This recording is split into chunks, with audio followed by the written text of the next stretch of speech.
Today is the first day of my series on forgiveness. Forgiveness, it's good for the soul. The soul is an acronym, and S stands for self. So today we're going to be speaking about how we can forgive ourselves. I encourage you, if you want to take out a piece of paper or maybe even your phone to write down notes, that's okay. Just don't play Angry Birds on it. Okay, I know that's dating me quite a bit from about 7 years ago. But I think this will be something that, this homily will be something that you will really enjoy. It's something we all need. She was 13 years old when she first began her modeling career. Many years prior, her childhood was interrupted by the countless advertisements, billboards, magazines, images that portrayed the perfect woman's body. Trying to make the cover of Vogue, she tried all sorts of things to reach the perfect size and the perfect weight. Diets, relentless exercise, the latest fads. She even turned to starvation. These were all tools within her toolbox. Every time she looked at herself in the mirror, she never could measure up to the ideal of which the industry wanted for her. And all she could see was the pinches of fat. She began to hate her body and tried all the more to change it. Before long, her body was wrecked because of eating disorders and the lack of care.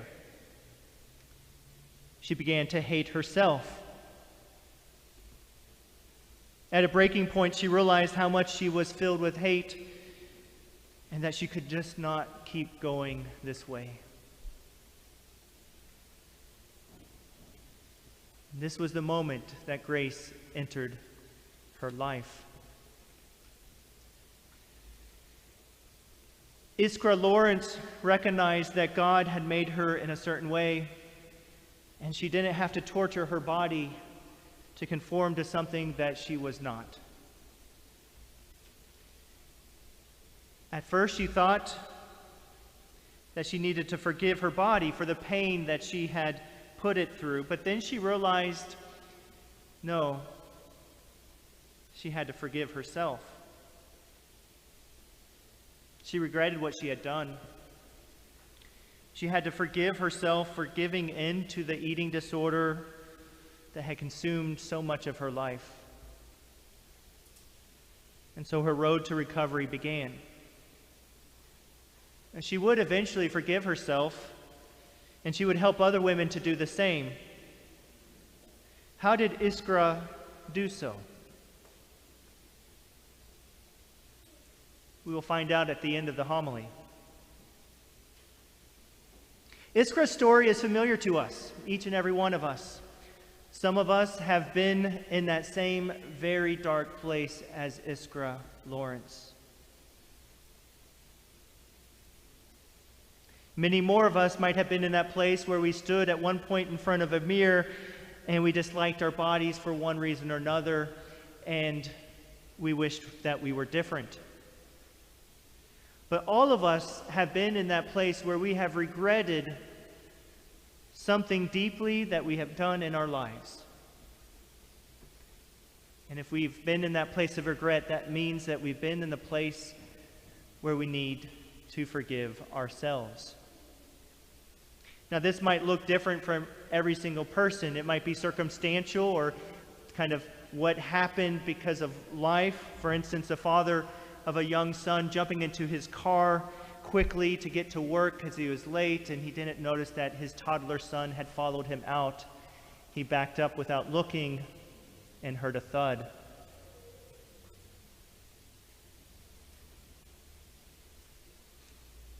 Someone gathers their family together at their house for a special gathering. It happens to be during the COVID pandemic. 1, 2, 3, 4, 5 members get sick. One of them dies. You made a bad investment and you thought it would be good, but it went bad and lost your family's savings. You take that job, which keeps you from your family, to provide more for them, but it keeps you away from the most important parts of their lives. And you realize how much you've missed. And now you feel like you barely know your family. Sometimes the thing we regret is actually a sin that we've committed. Some of you out there might have in the back of your mind what you consider the unforgivable sin. It haunts you. Maybe it's a spouse who falls for the advances of a fellow employee and begins an adulterous affair. Maybe it's a choice not to listen to or spend time with your child and they end up rebelling and running away. Maybe it's avoiding church on Sunday so you could be part of the sports scene. And after years of doing so, you wonder what the point of life is. Maybe it's a moment of weakness and you chose to cheat at school or at the job site and you've jeopardized your career. The point of all these scenarios is that each of us have or has had regrets. And these regrets will rule over us unless we forgive ourselves. And you know what the rule brings? The rule brings self-hatred, self-punishment, escapism, risky behavior or overindulgence, a sense of unworthiness, a disconnection from God and from others, and ultimately despair. This is not what God had planned for our lives. It's not what Jesus said to us when he said, I have come so that you might have life and life to the full. So what are we to do?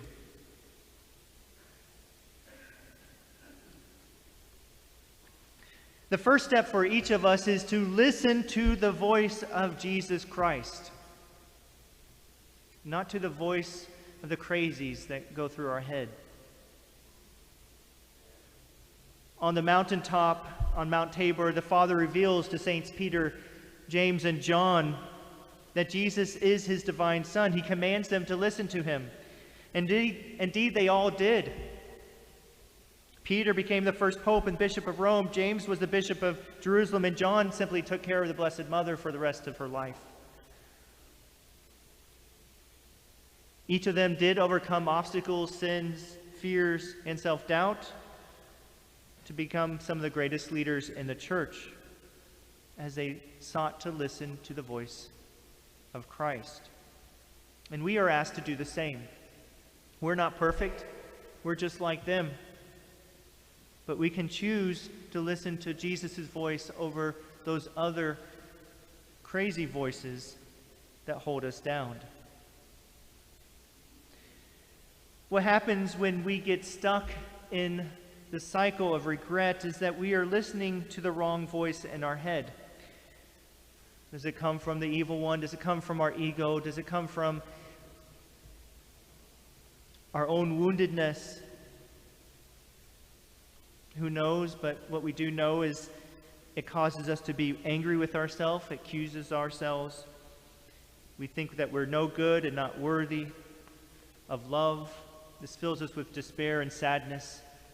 Then our voice of pride says that if we distract ourselves from it, if we get more things, if we indulge in food or pleasure, sex, if we compensate for that hurt, then it'll be better.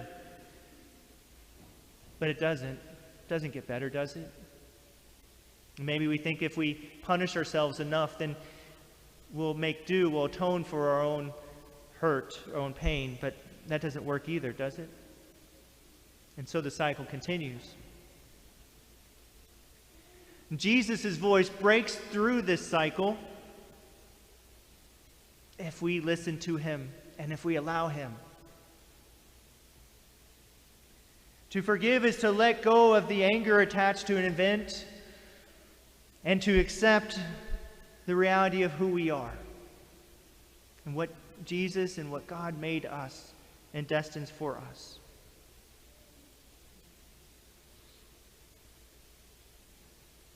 Are there things in your life of which you have not forgiven yourself?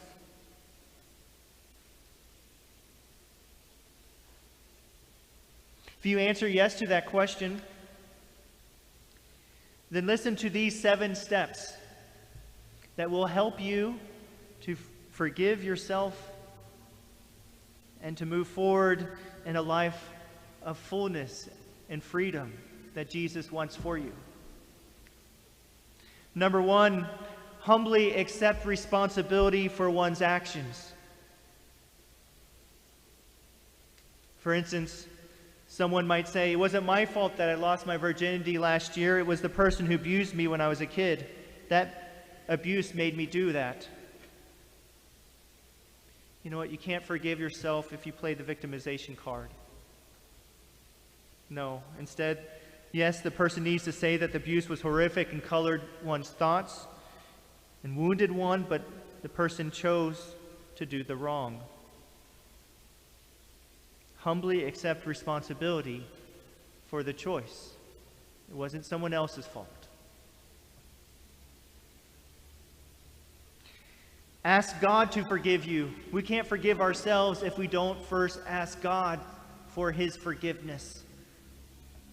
God forgives in an instant. We may take time, it may be a process for us, but God in a single instant will forgive. Admitting the sin or admitting the self-hatred and loathing is a necessary part of allowing God to forgive us. If one cannot speak the words, like some people are so ashamed and so guilt-ridden and so filled of hatred they can't even say the words of what their wrong choice or their regret was. If you can't do that, then write it down on a piece of paper and ask God for the grace to forgive you in that private prayer. And remember seeing the Heavenly Father run towards you. He is running towards you, waiting for you to turn around.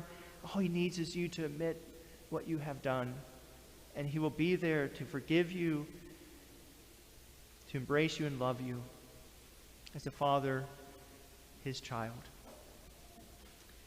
Definitely this occurs in the sacrament of reconciliation. It's not the priest who forgives you, but it's Jesus who forgives you through the priest. And for many people, they speak in confession for the first time. For the first time out loud, they speak of that sin which has haunted them. And God's forgiveness gushes forth. St. Paul said beautifully in that second reading, if God acquits us, who will condemn us?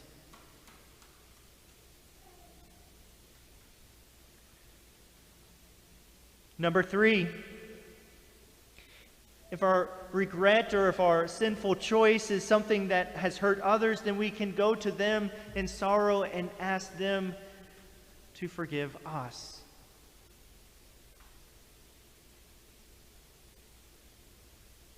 We can't forgive ourselves if we have not gone to someone that we might have hurt in our decision and have asked them to forgive us. Now, whether or not they forgive us is their choice. They may withhold that forgiveness, or maybe they're in the process, because forgiveness is not a one-time thing except for God. For us, it's a process. It's a cycle. But we cannot forgive ourselves unless we go to someone else that we have hurt and ask them to forgive us. Number 4, ask God for the ability to forgive yourself and then claim it. This is important. A lot of times people don't recognize that they have to forgive themselves, and they go to confession and they want to confess the same thing over and over and over again. And what's really happening is they haven't forgiven themselves. God has forgiven them of that sin, but they're holding on to it.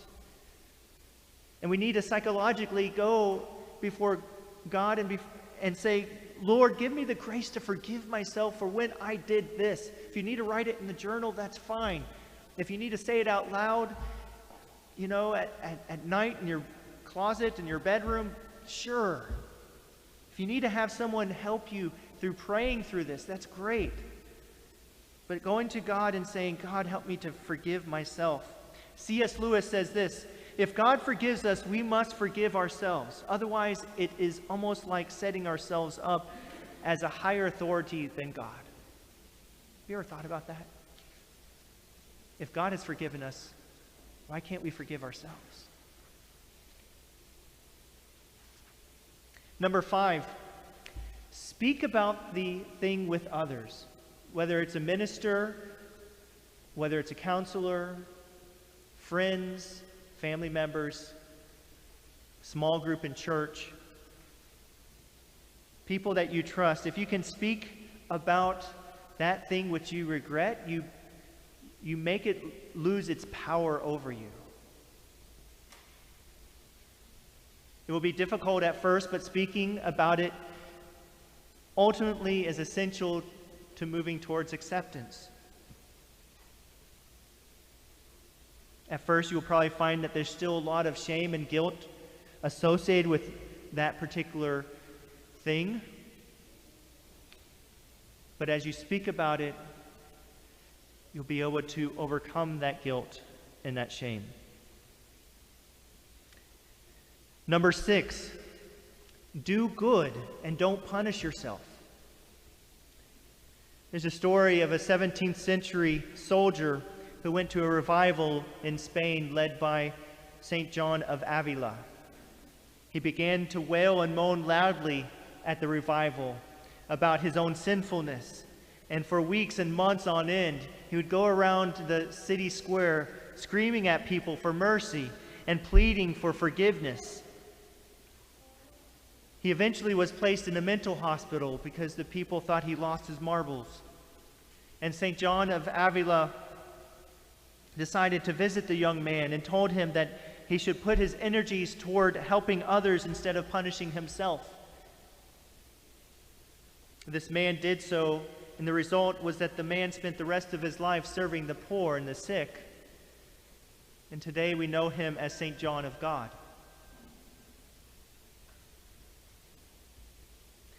And number 7, this is the last part, and one of the hardest parts, and that's to begin to accept. I think it's partly a willful choice and partly part of the process, but to accept that what has happened in the past happened, and that good can come from that. Even if it was an evil action, still good. God can bring good out of everything. Yet what was in the past is not who you are today. You are not that bad choice, that sin, or that regret. No. When God said to Jesus, "This is my beloved Son, listen to him," he's telling the world that all of us will one day be his adopted sons and daughters, that we are loved so deeply by the Father. When you think of yourself, have in your mind this reality, this dignity that you cannot lose as his beloved son or daughter.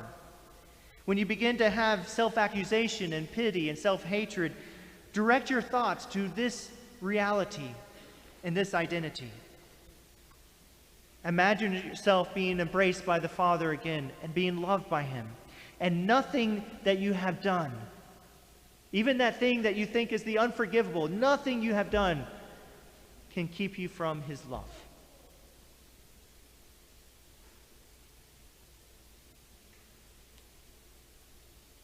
So how did Iskra Lawrence forgive herself? She began sharing her story with her friends, with acquaintances. And through their support, she was able to take the next step. the next step of forgiving herself. And she calls it the mirror challenge. She would stand in front of the mirror. We all stand in front of the mirror. But oftentimes we think we see someone that we're not. Sometimes I stand in front of the mirror and I think I have hair. But she would stand in front of the mirror, and instead of finding what was wrong or what she wanted in her body, she started looking at what was. And she started to say, I love my body as it is. All the different body parts, she would say, I love my body as it is. She would celebrate the wrinkle and the curves. She would celebrate the big thighs that would help make her jump high. She would tell herself in front of the mirror why she loved her body so. Why she loved who she is. Over time, she developed a mantra for her that helped her to continue to have self-acceptance and self-forgiveness. And this mantra was 3 simple words: I am enough. I am enough. Indeed, we are enough when we see ourselves through the eyes of God. He wants us to forgive ourselves so that we can be whom He created us to be. What Iskra Lawrence realized, and what all of us can realize, is that this is what is enough.